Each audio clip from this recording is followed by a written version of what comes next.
ભારત પાકિસ્તાન વચ્ચે તણાવની પરિસ્થિતિ સર્જાઈ છે। TV13 પૂર્વ મુખ્યમંત્રી વિજય રૂપાણી સાથે ખાસ વાતચીત કરી। ઓપરેશન સિંદૂર હેઠળ કાર્યવાહી થઈ રહી છે। સેનાએ સફળતાપૂર્વક કામગીરી કરી છે। પ્રથમ તબક્કામાં ભારતીય સેનાએ પાકિસ્તાનના 9 સ્થળોએ એર સ્ટ્રાઇક કરી।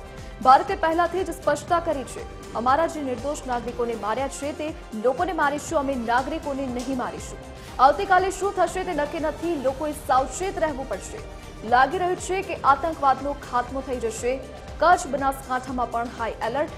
સૌરાષ્ટ્રના કેટલાક દરિયા કિનારાઓ પર પણ હાઈ એલર્ટ આપવામાં આવ્યું છે। લોકોએ ભ્રામક વાતો પર ધ્યાન આપવું નહીં। સરકાર જે સૂચનાઓ આપે તેનું પાલન કરવું જોઈએ। આ તણાવ ક્યારે પૂર્ણ થશે તે હજી નક્કી નથી।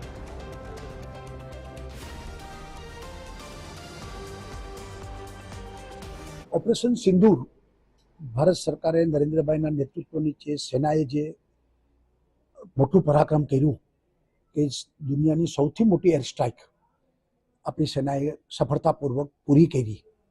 પાકિસ્તાન બોખલાઈ ગયું છે અને પાકિસ્તાન એ આતંકીઓના અડ્ડા બની ગયા છે। એ રીતે આખી દુનિયામાં એક્સપોઝ થઈ ગયું છે અને શરમની વાત તો એ છે કે પાકિસ્તાને આ આતંકીઓના જનાજા એના લશ્કરના લોકોએ જે રીતે એને માન આપ્યા, જે રીતે એના સરકારના મંત્રીઓ આ જનાજામાં સાથે રહ્યા, એ જ દેખાડે છે કે પાકિસ્તાન જ આતંકીઓના આકા છે।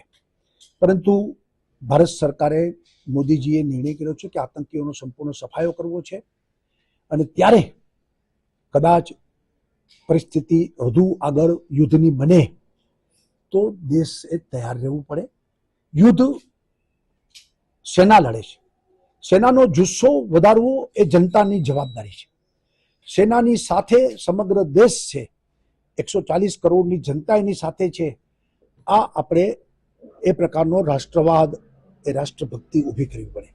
સાથે સાથે સરહદી ગામો, સરહદી જિલ્લાઓ એને બધું સાવચેત રહેવું પડે અને આપણે પણ જે સિવિલ ડિફેન્સ, નાગરિક સંરક્ષણના જે નીતિ નિયમો એનું ચુસ્તતાથી કડક રીતે પાલન કરવું છે। દાખલા તરીકે અંધારપટ, બ્લેકઆઉટ, તો 100% બ્લેકઆઉટ થાય એ જનતાની જવાબદારી છે। જરૂર પડી તો સેના માટે બ્લડની ચિંતા કરવી એ આપણી સૌની જવાબદારી છે। જરૂર પડે તો એનો વાહન વ્યવહાર, એને વસ્તુ પહોંચાડવા માટે આપણે બધાએ મદદ કરવી પડે। જરૂર પડે તો આપણે ત્યાંથી જતા હોય સરહદે સેના, તો એના એકદમ જેને કંઈ સાદર સન્માન એવા થાય કે જેમાં એનો જુસ્સો વધુ વધે। આ પ્રકારે નાગરિકોએ બધી ચિંતા પાછળની એ આપણે કરવી જોઈએ। ભૂતકાળમાં પણ 1971ની છેલ્લી લડાઈ અને કારગિલની લડાઈમાં પણ આપણી જનતાએ કર્યું છે। આમાં પણ હું માનું છું કે ભારતની જનતા આ બાબતમાં સ્પષ્ટ છે, ક્લિયર છે। આપણે સૌ એક છીએ। કોઈ અત્યારે બે જ પાર્ટી, પાકિસ્તાન ને હિન્દુસ્તાન, બીજી કોઈ પાર્ટી નહીં।